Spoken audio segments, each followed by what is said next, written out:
할렐루야. 오늘도 하나님이 예비하신 은혜가 있는 줄을 믿습니다. 우리가 믿음으로 삼아요 하나님이 주시는 은혜, 이 시간에 담는 복된 시간 되기를 주님의 이름으로 축복을 합니다. 오늘 주신 말씀 우리가 먼저 같이 읽기를 원합니다. 사도행전 6장 1절입니다. 사도행전 6장 1절 함께 읽습니다. 시작. 그때 제자가 더 많아졌는데 헬라파 유대인들이 자기의 과부들이 매일의 구제에 빠짐으로 히브리파 사람을 원망하니. 아멘. 그때 제자의 수가 더 많아졌다. 교회가 부흥했다는 거죠. 성장했다는 거죠. 교회가 부흥하고 성장하는 일은 얼마나 아름다운 일이고 복된 일인지 모릅니다. 교회가 부흥하고 성장하는 일이야말로 하나님이 원하시는 일인 줄을 믿습니다. 그러면 오늘 이와 같이 제자의 수가 더 많아지고 계속해서 부흥하고 성장하는 이 교회는 어떤 교회일까요? 바로 예루살렘 교회입니다. 이 땅에 처음으로 예수 그리스도께서 고난받으시고 부활하신 이후에 예수 그리스도의 이름으로 모였던 그 첫 번째 교회, 예루살렘 교회입니다. 그래서 이 예루살렘 교회를 우리는 초대교회라 이렇게 부릅니다. 그런데 초대교회가 하나님이 역사하신 가운데 날마다 놀랍게 부흥하고 성장을 했습니다. 처음에는 예수님의 12제자만 있었어요. 근데 12명이 120명이 되고, 그리고 120명이 3,000명이 되고, 그리고 3,000명이 5,000명이 되고, 그리고 그 후에도 계속해서 믿는 수가 더해져서 성경은 어떻게 이야기하느냐? 남녀의 큰 무리더라 이렇게 이야기합니다. 그만큼 예루살렘 교회는 폭발적으로 부흥했습니다. 성령의 강력한 역사가 있었고요. 병든 자가 고침받는 일들이 일어나고요. 귀신이 쫓겨나는 역사가 일어나고요. 하나님의 은혜가 넘치는, 그야말로 너무나도 황홀하고 너무나도 천국 같아서 성도들 가운데는 자기 땅을 팔고 집을 팔고 재산을 팔아서 사도들의 발 앞에 내어놓는 그와 같은 일들이 일어났어요. 한마디로 예루살렘 교회는 천국 같은 교회였습니다. 그런데 그렇게 이상적인 교회, 천국 같은 교회였던 예루살렘 교회에 갈등이 일어납니다. 틈이 벌어지기 시작한 것입니다. 문제가 생기기 시작한 것입니다. 그러면 어떤 갈등과 어떤 문제가 생겼느냐? 오늘 말씀해 보니까 한쪽 무리의 사람들이 다른 쪽 무리의 사람들을 원망하는 일이 생겼어요. 교회가 둘로 나뉘어진 것입니다. 그러면 원망한 사람들이 누구입니까? 헬라파 유대인들이에요. 그리고 반대로 원성을 듣는 사람들이 있었는데 그들은 혜택을 본 사람들이라고 할 수 있습니다. 기득권자들이라고 할 수 있습니다. 그들은 바로 히브리파 유대인들입니다. 이 히브리파 유대인들은 예루살렘에서 태어나고요. 그리고 예루살렘에서 자라나고요. 그리고 예루살렘을 떠나지 않고 예루살렘에 항상 거주했던 바로 예루살렘 본토백의 사람들입니다. 이 헬라파 유대인들은요, 그들이 고국을 떠났다가 해외에서 살다가 본인들이 뜻이 있어서 예루살렘에 돌아와서 귀국하여 살고 있는 사람들입니다. 그러니까 이민을 갔다가 그들이 예루살렘에 돌아온 유대인들이다 이렇게 이해를 하시면 됩니다. 그래서 히브리파 유대인들은 히브리어를 쓰는, 자기 조국어를 쓰는 사람들이고 헬라파 유대인들은 헬라 말도 쓸 줄 아는 유대인들이다 이렇게 이해하셔도 되겠습니다. 그런데 예루살렘 교회가 구제하는 일을 하였는데 사도들의 발 앞에 저마다 이것을 하나님의 일을 위해서 써주세요. 그리고 재산을 팔아서 그 앞에 내어놓는 사람들이 생겼기 때문에 그것을 가지고 구제하는 일을 하기 시작했습니다. 왜냐하면 당시 예루살렘 교회 안에도 가난한 성도들이 많았어요. 특별히 과부들이 있었습니다. 지금도 나름대로 여건이 많이 신장이 돼서 그래서 남녀가 평등한 사회로 가고 있습니다만은 이 당시에는 여성이 할 수 있는 일이 거의 없을 때예요. 더더욱이 과부는 그 당시에 사람들로부터 무시당하는 계층이기도 했습니다. 과부라는 말 자체가 그 사람이 벌써 소외받는 계층임을 이야기하는 상징적인 단어예요. 때문에 교회 안에서 구제하는 일을 시작했는데 우리가 홀로 된, 남편을 잃고 홀로 되어서 일을 할 수도 없고 먹고 살기도 힘든 그와 같은 성도들을 먼저 구제합시다. 그래서 교회가 구제하는 일을 시작했어요. 너무나도 귀한 일이고 너무나도 아름다운 일이죠. 자, 그런데 문제가 생겼어요. 우리가 구제할 때는 모든 사람들에게 동등하게 일정하게 다 나누어주면 좋은데 사실은 재정에는 한계가 있습니다. 그러니까 있는 것을 가지고 구제를 하다 보니까 먼저 구제해야 될 사람, 그리고 나중으로 밀리는 사람이 생기게 된 것입니다. 그래서 먼저 구제를 한 사람이 누구냐? 아무래도 히브리파 유대인들은 교회에서 사도들을 비롯해서 교회 중직자들이 있다고 하면 그들과 친분이 있고 더 가까운 사람들이라 이렇게 이야기할 수가 있겠죠. 그러니까 내가 잘 아는 그와 같은 히브리파 유대인들 가운데서 가부들을 먼저 돕기 시작을 한 것입니다. 근데 문제는 뭐냐? 재정이 넉넉해서 헬라파 유대인 가부들에게도 그 혜택이 돌아갔으면 좋았는데 그들에게는 다 돌아가지를 못했던 것 같아요. 그러니까 이와 같은 일이 반복이 되니까 당연히 혜택을 받지 못하는, 누구는 똑같은 교회를 다니는데 누구는 나보다도 더 형편이 나은데도 불구하고 교회에서 도움을 받는데 자기들은 도움을 받지 못하는 일이 생기니까, 그러니까 헬라파 유대인들이 원망하기 시작했습니다. 갈등이 일어난 것입니다. 그렇습니다. 교회가 선교하는 일을 합니다. 또 구제하는 일을 합니다. 이 자체를 반대할 사람이 누가 있겠어요? 선교하지 맙시다 할 사람 없고요. 구제하지 맙시다 할 사람 없어요. 이거는 다 같은 마음이죠. 자, 근데 문제는 뭐냐? 선교를 해도 마찬가지고요. 구제를 해도 마찬가지고요. 거기에 갈등이 생길 수 있어요. 왜? 서로 생각이 다르기 때문에. 선교는 하는데 해외 선교를 하자는 사람도 있고 국내 선교를 하자는 사람도 있고, 국내 선교를 해도 누구를 또 대상으로 선교할 것이냐, 그것을 가지고 생각이 다를 수 있기 때문이에요.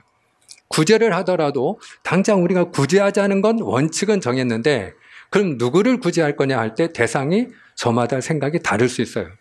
어떤 분들은 홀로 있는 독거노인들을 우리가 섬기면 좋겠다. 어떤 분들은 한부모 가정, 이혼해서 홀 어머니나 홀 할머니 밑에서 자라나는 그런 한부모 가정을 도우면 좋겠다. 어떤 분들에게는 장애인들을 좀 도우면 좋겠다. 어떤 분들은 부모가 없이 홀로 그런 복지시설에서 위탁되어 자라나는 아이들을 도우면 좋겠다. 저마다 대상이 다를 수 있고 생각이 다를 수 있습니다. 그러면 갈등이 일어나는 것입니다. 그러므로 갈등이 일어났다는 것 자체가 잘못된 건 아닙니다. 어디에서든지 갈등은 일어날 수가 있는 거예요. 우리가 서로 사랑해서 한평생 서로 의지하면서 서로 도우면서 격려하면서 응원하며 축복하며 살기로 한 부부도 한 가정을 이루고 살다 보면 갈등이 일어나고 부부싸움을 할 때가 있지 않습니까? 그러니까 우리가 일반적으로 알고 있는 상식은 부부싸움 하지 않는 가정은 있다 없다. 없다. 누구나 같이 살다 보면 생각이 다르기 때문에 서로 갈등이 일어날 수 있다.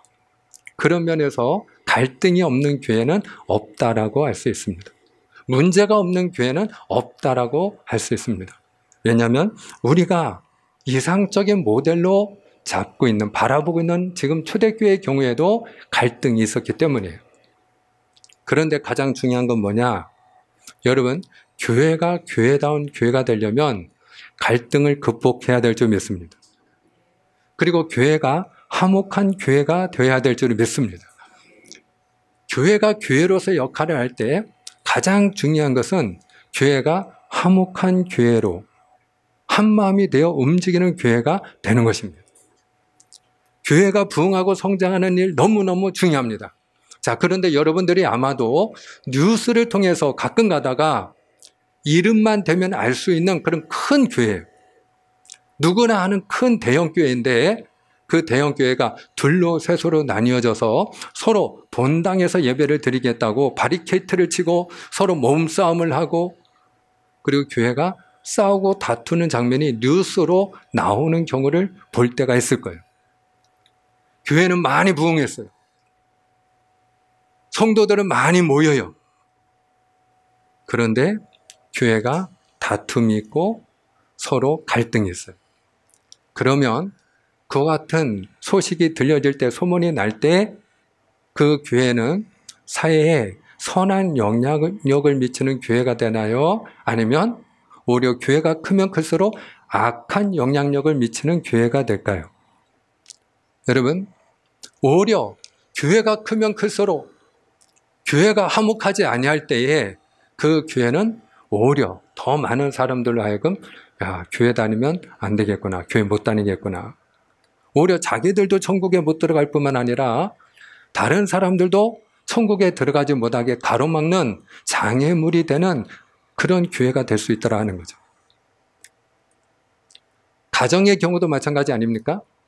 부부가 서로 사이가 좋지 않아요. 그래서 서로 만나면 갈등하고 싸우고 신경전을 벌이고 소리를 지르고, 그래서 집안이 불안해요. 그러면 우리의 자녀들이 집에 들어오고 싶을까요? 아니면 들어오기 싫을까요? 여러분, 아이들이 집에 들어와도 거실에서 엄마 아빠하고 같이 있으려고 할까요? 문 닫고 자기 방으로 들어가려고 할까요? 왜 이런 일이 생길까요? 가정이 화목하지 않으면요, 우리 집인데도 불구하고, 우리 엄마 아빠가 있는 집인데도 불구하고 들어가기 싫어. 하물며 교회가 화목하지 않고 교회가 갈등하고 교회가 다투는 교회가 되었을 때 누가 그 교회를 나가고 싶겠습니까? 그러므로 주님께서도 우리에게 교회는 화목해야 된다 하는 것을 말씀하십니다.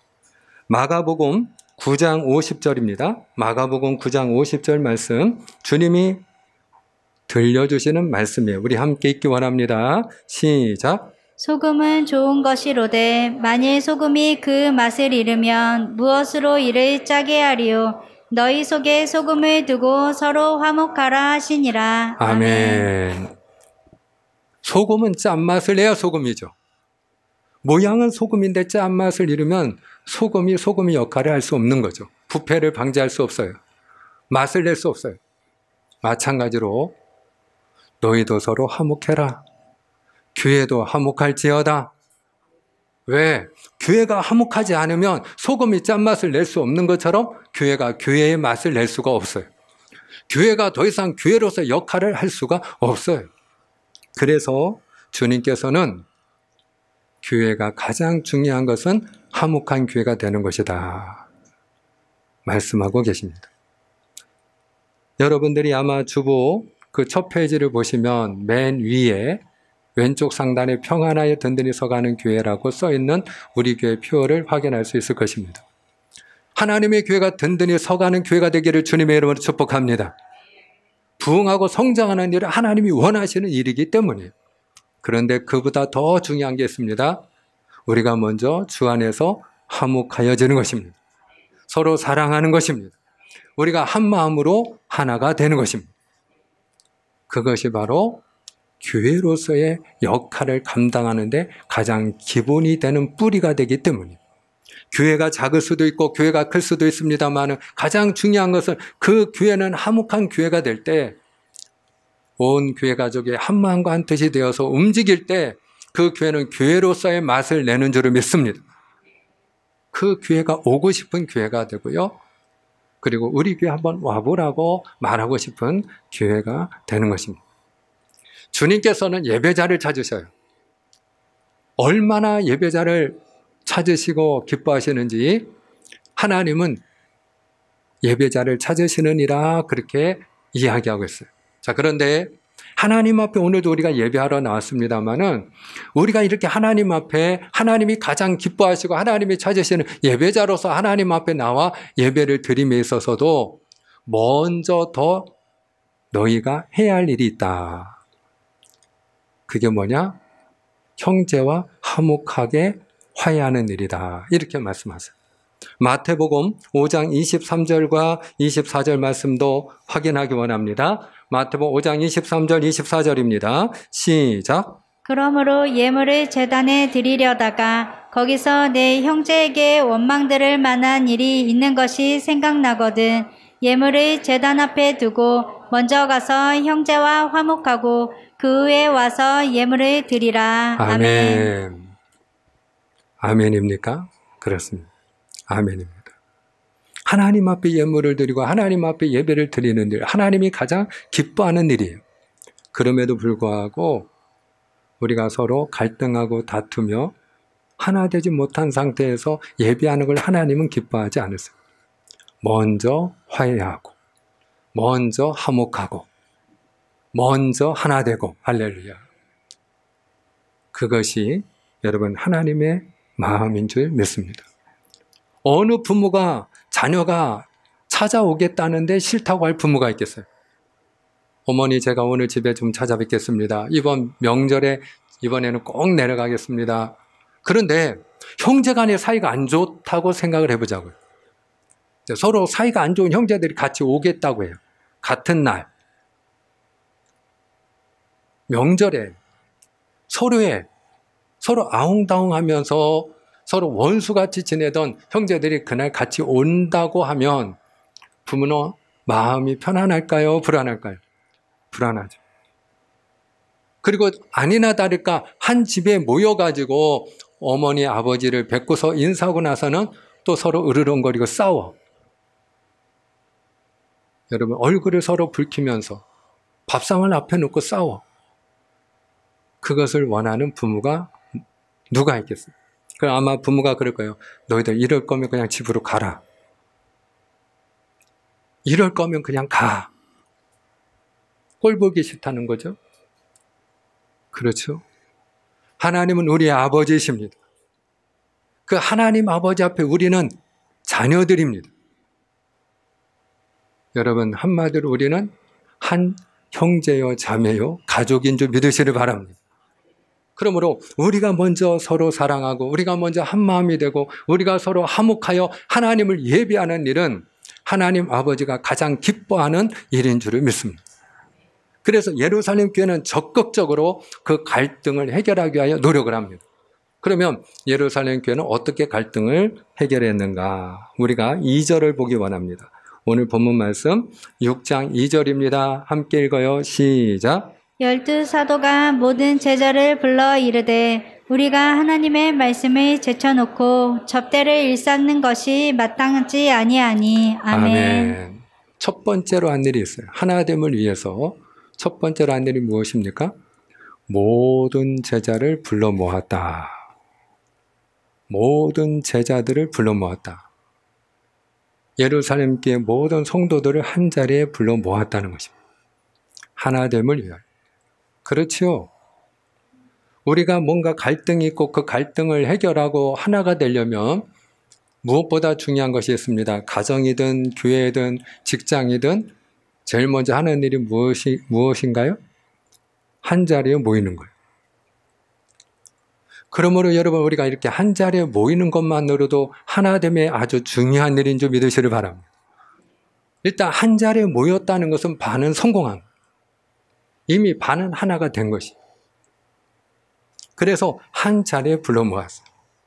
두 번째로 하나됨을 위해서 갈등을 극복하고 하나됨을 이루기 위하여 한 일이 무엇입니까? 여러분, 오늘 말씀해 보니까 베드로를 비롯해서 사도들이 우리가 하나님의 말씀을 제쳐놓고 대접을 일삼는 것은 마땅치 아니하다. 여기서 말하는 대접은 구제를 말하는 것이죠. 구제 당연히 중요합니다. 당연히 해야 합니다. 근데 더 중요한 게 있는데 그게 뭐예요? 말씀을 전하는 일. 하나님의 말씀을 전하는 일. 그게 더 중요한 일이고 그게 더 본질적인 일이었어요. 그것이 사도들의 판단이었어요. 근데 우리가 지금까지 더 중요한 일은 제쳐놓고 더 본질적인 일에 힘써야 되는데 하나님의 말씀을 전하는 일에 더 힘써야 함에도 불구하고 말씀 전하는 일은 잠시 내려놓고, 그리고 어디에 그들이 혈안이 되어 있어서요? 어디에 그들이 힘을 다 쏟아서요? 구제하는 일, 나눠주는 일에 그들이 힘을 쏟았더라 하는 것이죠. 사도들이 그것을 보았어요.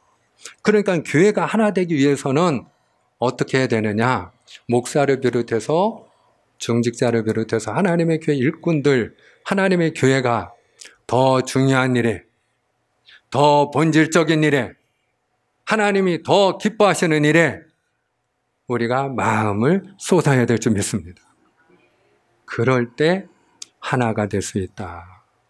왜? 어떤 경우든지 더 중요한 일이 있고 더 본질적인 일이 있기 때문에. 그것을 오늘 사도들은 무엇이라고 말씀합니까? 기도와 말씀. 그래서 4절을 읽겠습니다. 오늘 보면 4절입니다. 함께 했습니다. 시작. 우리는 오로지 기도하는 일과 말씀 사역에 힘쓰리라 하니. 아멘. 기도와 말씀 사역. 기도의 종이 되고 말씀의 종이 되는 일. 주의 종에게 가장 중요한 자격의 조건, 기본적인 조건. 기도하는 일, 말씀을 전하는 일. 그렇습니다. 하나님의 교회가 제일 힘쓰고 애써야 될 일, 모여서 기도하는 일, 그리고 흩어져서 말씀을 전하는 일. 할렐루야. 그것이 바로 하나님의 교회가, 우리가 모두가 한 마음이 돼서 힘써야 될 일이다 하는 것입니다. 그리고 세 번째로 하나됨을 위해서 일꾼들을 세웠습니다. 근데 일꾼을 세웠는데 일꾼을 세웠다는 것보다 더 중요한 게 있어요. 그게 뭐냐? 어떤 일꾼들을 세웠느냐 하는 것이. 자, 3절에 그 기준이 소개됩니다.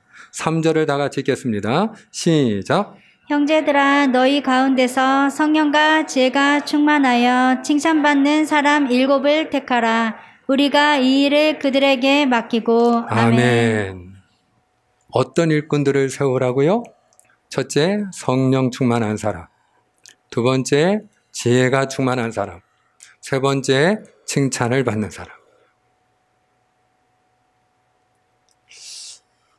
제가 새벽에 출애굽기로 같이 은혜를 나누고 있습니다. 그런데 그 출애굽기 말씀을 나누는 중에 하나님께서 너희는 이렇게 살아라 그러면서 10가지 계명을 주시고 나서 모세를 통해서 하나님의 성막을 지을 때 이렇게 지어라 그리고 명령을 하셔요. 자, 그런데 하나님이 명령하신 다음에 사람도 직접 세우십니다. 하나님이 직접 세우세요. 하나님이 우리가 찬양도 내가 너를 지명하여 불렀나니 너는 내 것이라, 우리가 말씀에도 있고 찬양도 부르는 것처럼 하나님의 일꾼은 하나님이 지명하여 부르셔서 오늘 우리가 이 자리에 하나님의 일꾼으로 있는 줄 믿으시길 바랍니다. 하나님의 일꾼은 누가 세운다고요? 하나님이 세우신다. 그래서 하나님이 그 성막 짓는 일, 그 성막에 필요한 모든 성구를 만드는 일을 위하여 한 사람을 지명하여 부르시고 세우셔요. 그러면서 하나님이 그 하나님의 일꾼에게 내가 주겠다고 말씀하는 게 있어요. 그것이 출애굽기 31장에 나오는데 같이 보겠습니다. 출애굽기 31장 2절로 4절 말씀입니다. 함께 했습니다. 시작. 내가 유다 지파 홀의 손자요 우리의 아들인 브살레를 지명하여 부르고 하나님의 영을 그에게 충만하게 하여 지혜와 총명과 지식과 여러 가지 재주로 정교한 일을 연구하여 금과 은과 노수로 만들게 하며. 아멘. 여기 공통된 단어들이 나옵니다. 하나님께서 내가 브살레를 지명하여 불렀다 그러면서 내가 그에게 첫 번째로 무엇을 충만하게 하리라? 하나님의 영, 성령 충만. 왜 하나님의 영, 성령을 하나님이 먼저 하나님의 일꾼에게 부어주시겠다고 하실까요? 뒤집어 이야기해서 하나님의 일꾼이 하나님의 교회를 하나 되게 하여 하나님의 교회를 섬김에 있어서 우리가 하나 되어 하나님의 일을 할 때 왜 성령을 먼저 구해야 될까요? 그것은 내 생각으로 일을 하면 우리가 하나 될 수 없기 때문에. 저마다 다 자기 생각이 있어요, 없어요? 있어요. 그래서 똑같은 하나님의 일이지만 그 하나님의 일을 하는 방법에 있어서는 저마다 생각이 같다 다릅니다. 그래서 오늘 우리가 교회 건물 문제로 함께 직분자 기도회를 갖는 것도 성령의 인도함을 받기 위함입니다. 그래서 제가 직분자회 또는 직분자 모임이라고 일컫지 아니하고 직분자 기도회로 모이겠습니다 라고 한 이유가 거기에 있습니다. 우리가 함께 기도하면서 처음에는 생각이 다를지라도 함께 의논하고 함께 기도하면서 성령의 인도함을 받자는 것입니다. 아멘. 그럴 때 내 생각 내려놓고 성령의 인도함을 받을 때 목사도 여러분도 같이 내 생각은 내려놓고 하나님의 인도함을 구할 때 하나님의 교회가 한 마음으로 결정하고 한 마음으로 나가게 될 줄 믿습니다. 오히려 전화 이복이 될 줄 믿습니다. 합력하여 선을 이루는 기회가 될 줄 믿습니다. 하나님의 교회가 새롭게 제2의 도약을 하는 부흥의 기회가 될 줄로 믿습니다. 하나가 되면. 그래서 첫 번째는 성령입니다. 두 번째는 지혜입니다. 지혜는 하나님의 마음을 알고 하나님의 뜻을 알고 우리가 어느 방향으로 가야 하는지 알지라도 그 일을 결정하고 나서 우리가 무엇을 해야 될지 어떻게 해야 될지 무엇을 어떻게 해야만 하나님의 뜻을 이룰 수 있을지 우리가 지혜가 필요한 것이죠. 그래서 하나님의 일꾼에게 무엇을 하나님이 주시겠다고요? 지혜를 주시겠다. 반대로 하나님의 일꾼된 우리는 무엇을 구해야 된다고요? 하나님이 주시는 지혜를 구해야 될 줄로 믿습니다. 그리고 오늘 여기 부살렐의 경우에는 지식과 재주라고 되어 있어요. 왜냐하면 이건 재주와 능력이라고도 말할 수 있는데 성막을 짓는 일에는 기술이 필요하기 때문에 지식이 필요하고 그래서 하나님이 부살렐에게는 지식과 재주를 주겠다고 하셨습니다만은 오늘 본문 3절로 다시 돌아옵니다. 자, 하나님의 교회에서 이번에는 구제하는 일을 하는 것이기 때문에 구제하는 일은 세 번째 조건이 달라요. 지식과 재주 대신에 뭐가 들어갔어요? 칭찬받는 사람이어야 된다. 선한 일을 하는 것이기 때문에 칭찬 듣는 사람이어야 된다. 덕이 있는 사람, 본이 되는 사람, 우리가 말 그대로 호감 있는 사람이 되어야 된다는 거죠. 그렇지 않으면 그 하나님의 일꾼이 만약에 덕이 안 되고 본이 안 되고 오히려 칭찬을 듣는 사람이 아니고 욕이나 먹고 비난이나 듣는 사람이라면 그가 아무리 하나님의 일을 하자고 한들 누가 그 사람과 같은 마음으로 따라가고 싶겠습니까? 그래서 하나님의 교회가 하나 되어서 하나님의 선한 역사를 이루기 위해서 오늘 일꾼을 세우는데 성령 충만한 사람, 지혜가 충만한 사람, 칭찬 듣는 사람을 세워라 말씀하십니다. 맺고자 합니다. 사랑하는 여러분, 하나님의 교회가 하나님과 화목한 교회가 되기를 원하십니다. 하나님의 교회가 하나님은 갈등을 극복하고 하나가 될 뿐만 아니라 우리가 한 마음으로 하나님이 주신 사명을 감당하는 교회가 되기를 원하십니다. 이를 위해서 내 생각을 주장하고 내 생각을 앞세우기보다는 우리가 성령의 인도함을 받는 자가 되기를 원하시고 하나님이 주시는 지혜로 사명을 감당하는 자가 되기를 원하시고 우리가 서로 덕을 세우는 자가 되기를 원하십니다. 우리 교회가 이번 기회를 통해서 한 단계 더 한 마음이 되어 도약하고 부흥하고 성장할 수 있는 그런 깃틀, 그런 토대를 만드는 그런 은혜가 있기를 주님의 이름으로 축복합니다. 축복합니다. 기도하겠습니다.